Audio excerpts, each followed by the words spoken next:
Hello and welcome. I am Cindershadow, and today we're going to talk about Security Breach once again.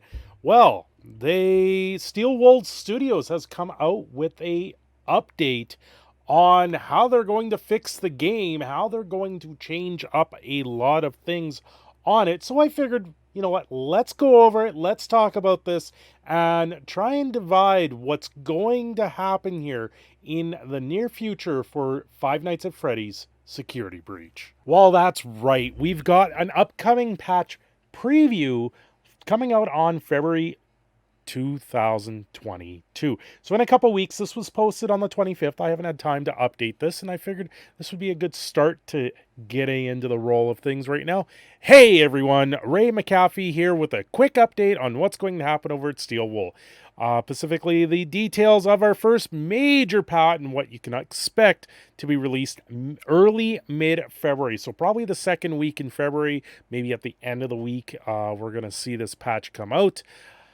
When we're evaluating changes, we needed to look at two categories. Serious bugs that slip through the cracks, they are numerous, and quality of life improvements we're seeing the community rally behind. So the serious bugs that they've seen is serious performance and visual fixes, mostly affecting the PlayStation 4 platform, but I've seen this on PC. I've seen a lot of hangups, a lot of problems, and I think the day one patch that came out did fix quite a bit of them, but there's still numerous, there's situations where you get stuck in walls, you get stuck in the game deloading, and they just make things very, very difficult to want to play the game in some instances.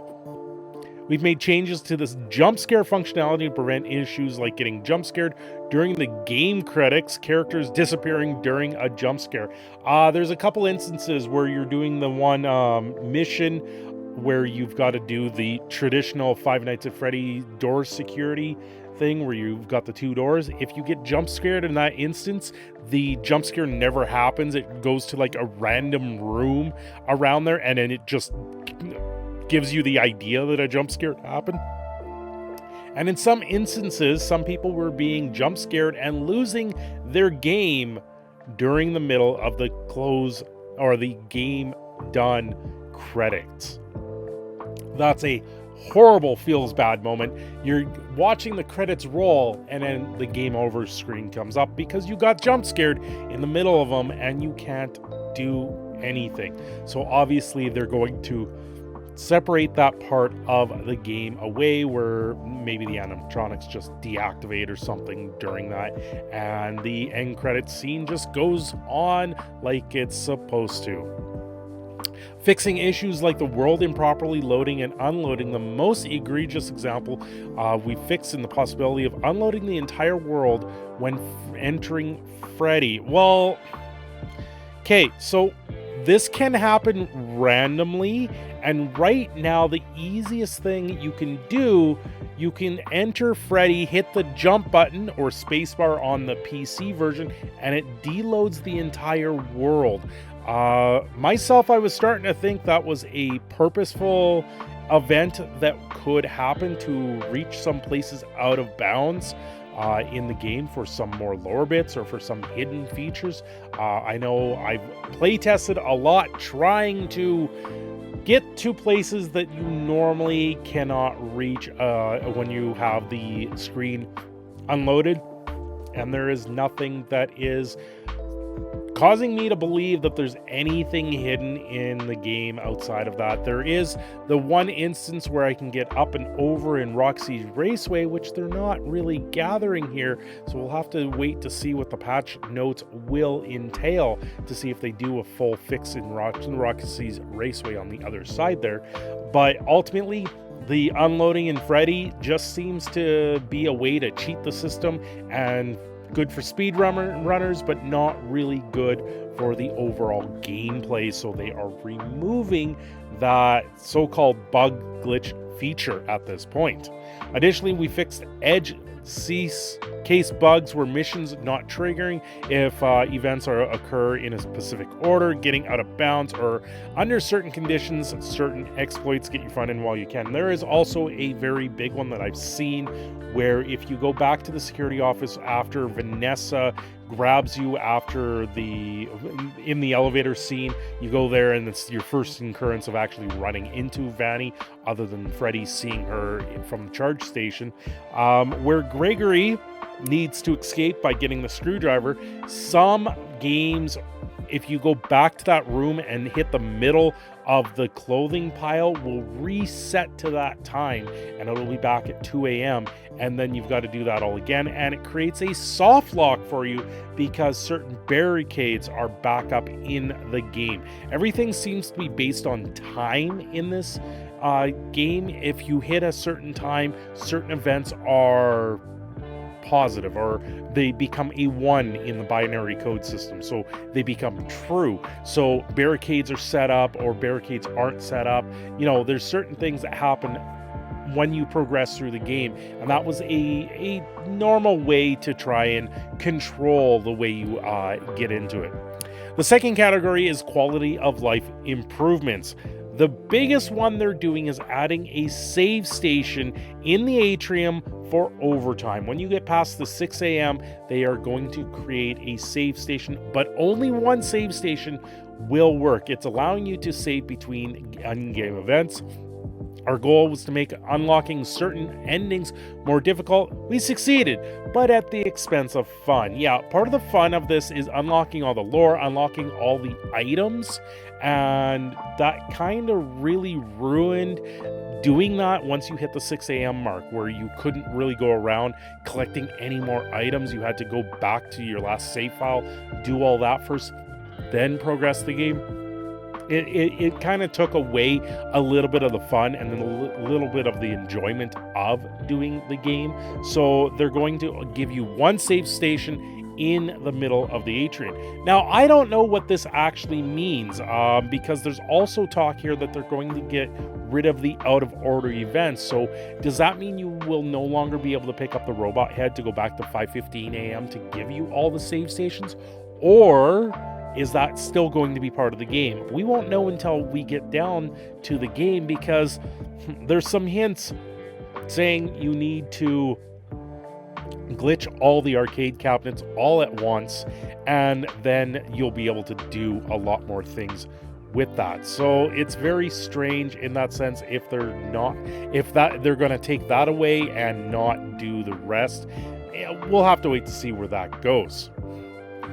We've extended the skip cinema system to include cinematic moments like the sun and moon transformation sequence in the Daycare.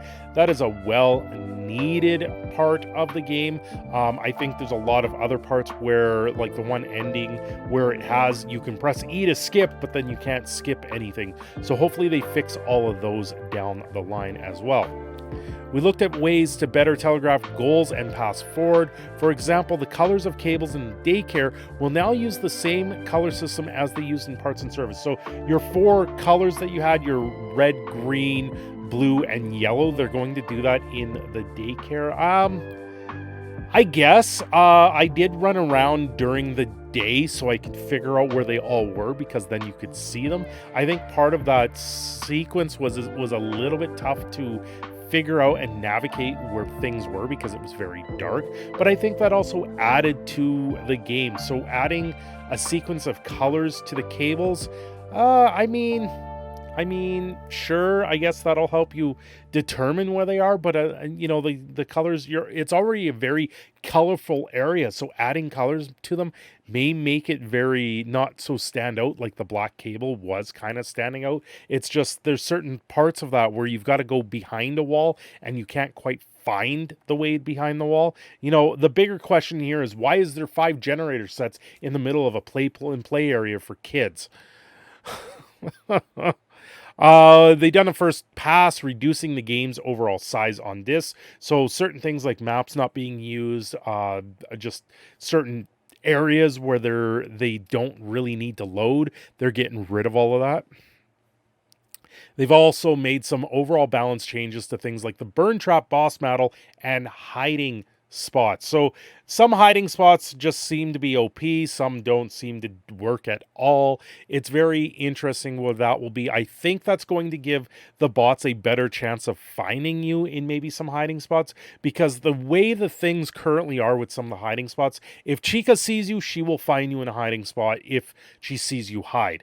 If you hide and Roxy sees you hide, she won't find you still. She'll sniff the air, move around, she'll take a guess where you are and maybe find you. But ultimately, she doesn't really find you very easily. And Monty just doesn't really look for you in hiding spots. There isn't really a circumstance where that could happen.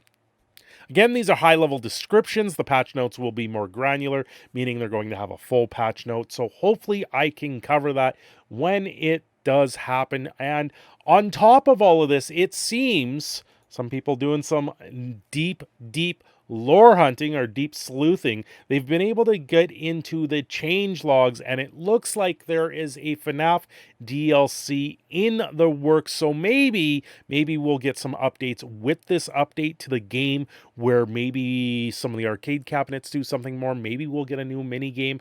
Maybe we'll get something of real lore and real value to this game in this patch in the next couple weeks.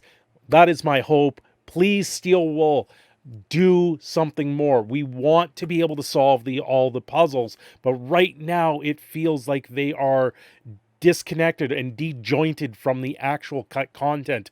Please add some of the content back for all us people that are looking desperately into this game, trying to figure out the lore and trying to figure out more of what's hidden in there. Anyway, guys, thanks for watching. I hope you guys like this one. I am your proud Canadian Phoenix signing off. Have yourselves a great day. Don't forget to like and subscribe. And hey, share this out to everyone you know. Thank you. Have a good day.